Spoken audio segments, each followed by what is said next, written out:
اب جو ہے وہاں پہ کریک ڈاؤن ہو رہا ہے، ایک متعدد افراد کو گرفتار کیا جا چکا ہے، اور نہ صرف وہ جگہ بلکہ جو چائنا چوک ہے وہاں سے 2-3 کلومیٹر دور اس کو بھی کلیئر کروا لیا گیا جہاں پہ زیادہ پروٹیسٹرز ہوتے ہیں۔ تو بیسیکلی اس وقت سچویشن نارمل ہو چکی ہے، مگر موبائل سروس بند ہے، کنٹینرز لگے ہوئے ہیں، راستے بند ہیں۔ اس کے باوجود میں سمجھتا ہوں کہ پی ٹی آئی کے کارکنوں کی یہ ضرور کامیابی ہے کہ وہ ڈی چوک پہنچ گئے، جو انہوں نے کہا تھا اتنی رکاوٹیں ہیں کہ اسلام آباد کے شہری کہیں نہیں موو کر سکتے، لیکن جن کو روکنا تھا وہ نہیں رکے، تو یہ تو ان کی اس حد تک کامیابی کا قرار دی جا سکتی ہے۔ وہاں پہ آج فوج کی بھی گشت تھا، آرٹیکل 245 کے تحت فوج بھی بلائی گئی ہے، لیکن فوج آپ کو پتا فوج کے سامنے ایک دفعہ کارکن آئے بھی تو فوجی جب وہ بالکل سامنے آ گئے تو فوجیوں نے ان کو کچھ بھی نہیں کہا اور پاک پیچھے ہٹ گئے، کیونکہ ظاہر ہے ان کو ٹرمز آف انگیجمنٹ ہیں کہ جی آپ نے ایک سیکیورٹی کا تاثر کے لیے یہاں پہ ہونا ہے، لیکن ظاہر ہے اپنے پاکستانیوں کے حوالے سے وہ ایک حد سے آگے نہیں جاتے۔ حالانکہ آرٹیکل 245 جو ہے اس کے تحت کافی اختیارات ہیں، ہوائی فائرنگ بھی کر سکتے ہیں، اریسٹ بھی کر سکتے ہیں، اور ان کے کسی ایکشن پہ کسی کورٹ میں چیلنج بھی نہیں کیا جا سکتا۔ تو آرٹیکل 245 کے تحت جو پاورز ہیں ان کی کافی اہمیت ہے۔ یہاں پہ پاورز دی گئی ہیں، پنجاب میں بھی فوج کو بلایا گیا، وہاں پہ بھی لاہور میں آج احتجاج ہوتا رہا، کئی لیڈرز اریسٹ ہو گئے، لیکن بڑا متاثر کن احتجاج نہیں ہو سکا۔ ڈی چوک پر بھی جو پروٹیسٹرز تھے وہ زیادہ تر وہ پروٹیسٹر تھے جو کے پی سے آئے تھے، اور میں بتاؤں آپ کو کہ پروٹیسٹرز نے آنسو گیس کے شیل بھی فائر کیے باقاعدہ۔ تو وہ کون لوگ تھے؟ ذرائع کے مطابق وہ زیادہ تر کے پی کے پولیس کے لوگ تھے، اور سول کپڑوں میں جو آئے ہوئے تھے، اور چیف منسٹر کے قافلے کے ساتھ ساتھ وہ آ رہے تھے، تو وہ لوگ تھے، اور اسی وجہ سے ان کو کامیابی بھی ملی کہ وہ اپنے ساتھ مشینری، اکوپمنٹ، سب چیزیں لے کے آئے ہوئے تھے۔ آہستہ آہستہ ظاہر ہے انہوں نے راستے بنائے، مگر پوری کے پی گورنمنٹ تھی، تو اگر یہ ان کی کامیابی ہے تو اس میں آپ ایک سرکاری سرپرستی کے احتجاج کی کامیابی ہے آپ یہ کہہ سکتے ہیں، کیونکہ اس میں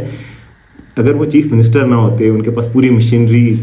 گورنمنٹ کی مشینری، جو ٹیکس پیئرز کی مشینری وہ نہ ہوتی تو پھر وہ کبھی نہ پہنچ سکتے۔ ان کو ظاہر ہے کبھی سوال ہی پیدا نہیں ہوتا کہ اگر اسٹیبلشمنٹ چاہے تو وہ آ جائیں۔ مگر اس کے بعد اب گورنمنٹ کی حالت یہ ہے کہ گورنمنٹ کے ایک وفاقی وزیر سے بات ہوئی ہماری، تو وہ گھبرائے ہوئے سے لگ رہے ہیں، وہ کہہ رہے ہیں 2014 جیسی سچویشن لگ رہی ہے، ہمیں سمجھ نہیں آ رہی کہ جان کے ان کو آنے دیا گیا ہے یا ان کو ویسے نہیں روکا جا سکا، کیا مل تو نہیں گئے،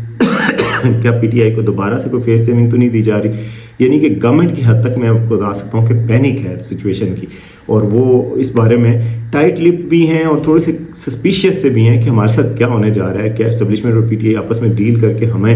بیچ میں تو نہیں چھوڑ دیں گے یا کچھ کرنے تو نہیں جا رہے۔ لیکن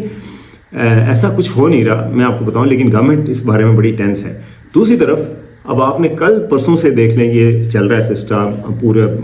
موبائل سروس بند ہے، اسلام آباد کے راستے بند ہیں، اور اتنا کچھ ہو رہا ہے، تو آپ نے یہ نہیں دیکھا ہوگا کہ کوئی گورنمنٹ کے ministers, P M L N کے منسٹرز آ کے کچھ کہہ رہے ہوں، سوائے اس کے کہ پنجاب میں جو پروٹیسٹ تھا اس کے لیے ظاہر ہے طارڑ صاحب پنجاب میں تھے اور وہ بولے تھوڑا بہت، لیکن اسلام آباد میں وفاقی حکومت کی سطح پر شہباز شریف غائب، ان کے سارے منسٹرز غائب، کوئی بھی اونرشپ نہیں لے رہا۔ صرف محسن نقوی فیلڈ میں جاتے ہیں، محسن نقوی باہر آتے ہیں، محسن نقوی چلے جاتے ہیں، تو صرف محسن نقوی ایک ہی گیم ہو رہی ہے اور اسٹیبلشمنٹ کی ہے۔ اچھا، محسن نقوی کے حوالے سے میں نے کہا تھا کہ آپ کو بات کرنی ہے، تو نون لیگ بالکل غائب نظر آ رہی ہے منظر عام سے، اور سوشل میڈیا کی حد تک بھی مقابلہ نہیں کر پا رہی، جو پی ٹی آئی کا سوشل میڈیا پہ بہت زیادہ ایک وہ تھا لمحہ بھلمہ کوریج، حالانکہ موبائل سروس بند ہے لیکن کوئی جگاڑ لگا کے کوریج بھیجتے رہے، فیک نیوز بھی دیتے رہے، جیسے کہ ہوتا ہے۔ ہمارے صابر بھائی نے 3 فیک نیوز دی اور اس کے بعد آج معذرت بھی کر لی ماشاءاللہ، اور بھی کئی کارکنوں نے مسلسل فیک نیوز بھی دیں، کچھ سچی خبریں بھی، کچھ جھوٹی خبریں بھی، اور ملا کے جوش اور ولولہ دلاتے رہے، مگر نون لیگ کہیں نظر نہیں آئی، نہ ان کے منسٹرز نہ وہ خود، اور بالکل جیسے نا انہوں نے ہاتھ باندھ کے کھڑے ہو کے چپ کر کے دیکھ رہے ہیں کہ اسٹیبلشمنٹ خود ہی قابو پا لے ان کو۔ تو مجھے تو لگتا ہے کہ یہ لوگ دیکھ رہے ہیں شاید کہ اسٹیبلشمنٹ اور پی ٹی آئی آپس میں لڑیں اور جو فاتح ہو جائے، خیر ہے، ہمیں کوئی پرواہ نہیں، لیکن وہ خود اس میں کوئی حصہ نہیں لے رہے، کوئی بیان، کوئی ایسی چیز، کوئی سخت بیان نہیں دے رہے۔ دوسری طرف محسن نقوی نے بڑے سخت بیانات دیے کہ کوئی یہاں نہیں آ سکتا، میں آپ کو کہہ رہا ہوں گلہ نہیں کرنا، وہ سب کے باوجود لوگ ڈی چوک پہنچے۔ اس وجہ سے آج ان سے بہت سارے نون لیگ والے لوگ بھی اور باقی بھی ان کے ہمدرد بھی آج کہہ رہے ہیں جی ان کو استعفیٰ دینا چاہیے، کہ محسن نقوی ناکام ہو گئے، کارکن ڈی چوک تو پہنچے، ظاہر ہے ڈی چوک میں ہاتھ لگا کے واپس چلے گئے، نہیں بیٹھ سکے، دھرنا شرنا تو نہیں، لیکن پہنچ تو گئے، اور لیڈر لیس تھے کیونکہ ان کے پاس کوئی لیڈرشپ نہیں تھی، تو وہ کیسے پہنچے؟ اس بات پر پھر وہ کہا جا رہا ہے کہ بھائی ان کو کیوں نہیں ہٹایا جا سکتا، ان کو کوئی کچھ بھی کیوں نہیں کہہ سکتا؟ تو کہا جاتا ہے جی ظاہر ہے ان کی پاکستان کے ایک بڑی شخصیت کے ساتھ رشتہ داری ہے، اور وہ اسی وجہ سے کرکٹ بورڈ میں بھی وہ ہیں، کرکٹ میں پاکستان کی پرفارمنس اتنی بری ہو چکی ہے، بار بار ناکامیاں ہیں، ورلڈ کپ سے لے کے بنگلہ دیش سے سیریز ہار گیا, کلین سویپ کروا لیا, اس سے بری حالت کبھی پاکستان کرکٹ کی نہیں ہوئی, اس کے باوجود محسن نقوی کو کچھ نہیں ہوا. تو اس کی وجہ یہ ہے کہ ظاہر ہے وہ رانا ثناء اللہ نے ایک دفعہ کہا تھا کہ محسن نقوی کی مہربانی ہے کہ وہ صرف وزیر داخلہ بنے, وہ چاہتے تو وزیر اعظم بھی بن سکتے تھے. تو یہ آج پورا دن ہوتا رہا کہ جی وہ ان کو کچھ نہیں ہوتا. تازہ ترین پی ٹی آئی کے محاذ پہ میں آپ کو بتاتا چلوں کہ پی ٹی آئی نے کہا ہے کہ جی ان کی کمیٹی کی میٹنگ بھی ہوئی, ان کی آپس میں بات چیت بھی ہوئی, انہوں نے کہا جی ہم احتجاج کو ہر صورت جاری رکھیں گے. ان کی پولیٹیکل کمیٹی نے میٹنگ کی, اس پہ سلمان اکرم راجہ نے ٹویٹ کر کے بھی کنفرم کر دیا کہ جی ہم نے احتجاج جاری رکھنے کا بیان کیا ہے. اچھا, لیکن احتجاج کس طرح جاری رکھ سکیں گے؟ مجھے نہیں لگتا کہ بہت زیادہ کامیاب احتجاج جاری رکھ سکیں گے, نہ اتنا کامیاب اس طریقے سے ہو سکا. ڈی چوک پہنچ تو گئے, لیکن اسلام آباد سے بہت زیادہ ورکرز کی تعداد نہیں نکلی, پنجاب سے ورکرز کی تعداد نہیں نکلی, سوائے کے پی کے چیف منسٹر کی سرکاری سرپرستی میں آنے والے قافلے کے باقی کسی نے ٹف ٹائم نہیں دیا. انہوں نے واقعی ٹف ٹائم دیا اور وہی سارا کچھ تھا, سرکاری سرپرستی تھی. تو پی ٹی آئی کا یہ بھی سوچنے کا ہے کہ وہ سسٹینیبل پروٹیسٹ کر سکیں گے. اور جب خاص طور پہ فیصل واوڈا کہتے ہیں کہ جی آپ کو اقدامات نظر آنے شروع ہو جائیں گے کہ اس وقت حکومت کے بجائے اسٹیبلشمنٹ براہ راست کنٹرول میں, اور اسٹیبلشمنٹ کا کنٹرول ہے, تو دیکھتے ہیں کہ وہ اب آنے والے دنوں میں کیا کرتے ہیں. مجھے لگتا ہے کہ اس پہ سختی بڑھے گی. اسلام آباد ہائی کورٹ نے پہلے ہی کہہ دیا کہ اسلام آباد میں کوئی غیر قانونی پروٹیسٹ نہیں ہو سکتا, اس پہ حکومت سختی سے وہ کرے. اس کے علاوہ بھی جو قانون نافذ ہے اور آرٹیکل 245 نافذ ہے, تو اس کے تحت گرفتاریاں ہوں گی اور ان گرفتاریوں کو لمبا عرصہ لگایا جائے گا. تو سختی کا فیصلہ ہوا ہے اس لحاظ سے کہ گرفتاریاں اور ریاستی جو پاور ہے اس کو استعمال کیا جائے. تو لیکن دوسری طرف عمران خان نہیں مان رہے. عمران خان کی ٹویٹس بھی آ رہی ہیں کہ جی آپ جاری رکھیں یہاں پہ بھی دھرنا اور لاہور میں مینار پاکستان میں. تو مجھے نہیں لگتا کہ بہت بڑی ریزسٹنس کا کوئی ابھی ماحول بنا ہے, لیکن پی ٹی آئی ڈی چوک پہنچنے میں کامیاب ہوئی ہے. ہاں, حکومت ایک چیز میں کامیاب ہوئی ہے کہ ابھی تک انہوں نے گولی نہیں چلائی اور حکومت نے لاشیں نہیں دی. جو کہا جا رہا تھا کہ جی پی ٹی آئی کو لاشیں چاہیے, عمران خان لاشیں مانگ رہے ہیں اس لیے کہ اگر لاشیں ہوں گی تو پھر اس کے بعد انرسٹ بڑھائی جا سکتی ہے کہ جی ہمارے بندے مار دیے ہیں, انٹرنیشنلی آواز اٹھائی جا سکتی ہے, ایس سی او سمٹ ہو رہی ہے, اس کو سبوتاج کیا جا سکتا ہے. لیکن لاشیں دینے میں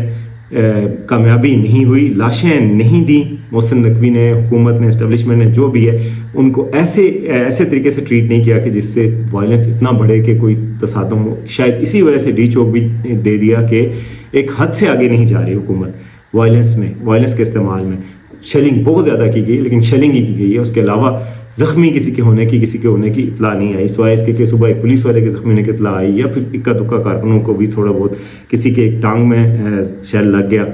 اعظم سواتی کی ٹانگ میں شیل لگ گیا, اور وہ چھوٹا سا وہ جیسے نظر آتا ہے, مطلب کوئی ایسی چیز نہیں جس سے کسی کو کوئی نقصان بڑا میجر ہوا. شکر ہے خدا کا کسی کو بھی دونوں سائڈوں پہ ایسا بڑا نقصان نہیں ہوا. تو یہ جو چیز ہے, حکومت کی صرف ایک کامیابی ہے کہ لاشیں نہیں ملی پی ٹی آئی کو, لیکن پی ٹی آئی کی یہ کامیابی کہ انہوں نے سمبولیکلی ڈی چوک پہنچ کے دکھایا, اور ڈی چوک ورکر جو ہے وہ ڈٹے رہے, خاص طور پہ کے پی سے آنے والے. اسلام آباد والے تو اتنے نہیں, لیکن اسلام آباد والوں نے بھی ریزسٹنس دکھائی ہے. کل سے چائنا چوک پہ وہ آ رہے تھے,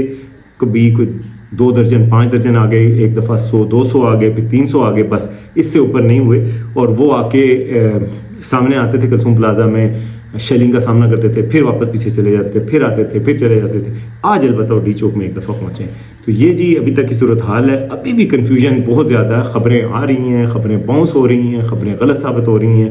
اس سے زیادہ مشکل وقت صحافیوں کے لیے نہیں ہے, کیونکہ ہر لمحہ سچویشن بدل رہی ہے. سرکاری ذرائع سے خبر آئی تھی